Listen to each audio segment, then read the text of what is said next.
magnifique. Nous en reparlerons. Ouais.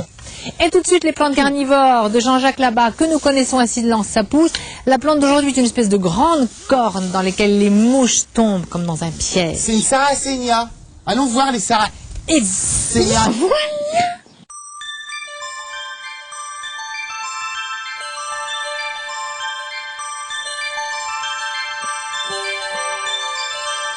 Les sarracénias viennent uniquement d'Amérique du Nord.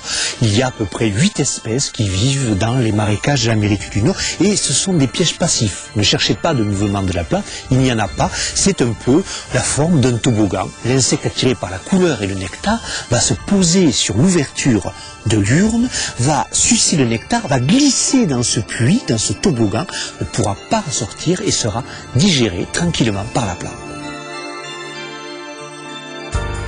Ici, on a une nécrose des tissus, carrément une indigestion. Je vais couper la feuille.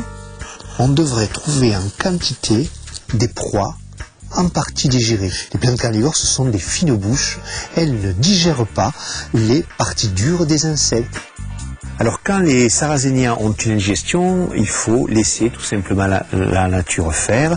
Au bout de quelques jours, la feuille estomac va se sécher et une nouvelle feuille estomac va pousser pour remplacer la feuille défectueuse. Ce qui est intéressant avec ces plantes-là, c'est que tout jardinier, toute personne qui possède un jardin peut les élever chez soi. Ce sont des plantes qui ne craignent pas le froid, elles résistent à moins 25 degrés dans une tourbière aménagée.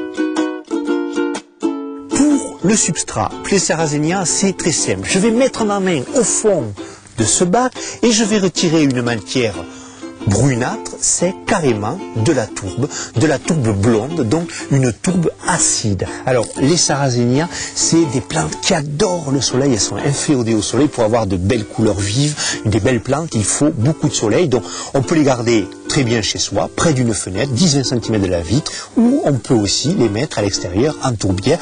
Point important, c'est l'arrosage, toujours beaucoup d'eau pour les sarracénias et toujours de l'eau de pluie. Si on n'a pas d'eau de pluie, c'est de l'eau déminéralisée pour les fer à repasser ou les batteries, et bien sûr, vous la prenez non parfumée. Il est tout à fait possible de planter des sarracénias au jardin. L'idéal, c'est carrément de confectionner une tourbière. Alors la tourbière, c'est tout simple à faire. On fait un trou, on décaisse sur 60-80 cm de profondeur. On enveloppe ce trou d'un liner, d'une bâche plastique de 1 mm d'épaisseur. On pense toujours à faire le trou en plein soleil. Et on va agrafer tout simplement la bâche plastique contre ici, par exemple, des traverses de chemin de fer en bois pour empêcher l'eau de ruissellement de pénétrer dans la tourbière. Après, il n'y a pas grand-chose à faire, juste prendre patience, laisser le temps agir, qui va faire grandir au fur et à mesure que les années passent les plantes. Chose quand même importante, surveiller le niveau de l'eau dans la tourbière en été. Il est essentiel de maintenir le sol humide en été et d'apporter, si nécessaire, de l'eau pour parfaire l'humidité de votre tourbière.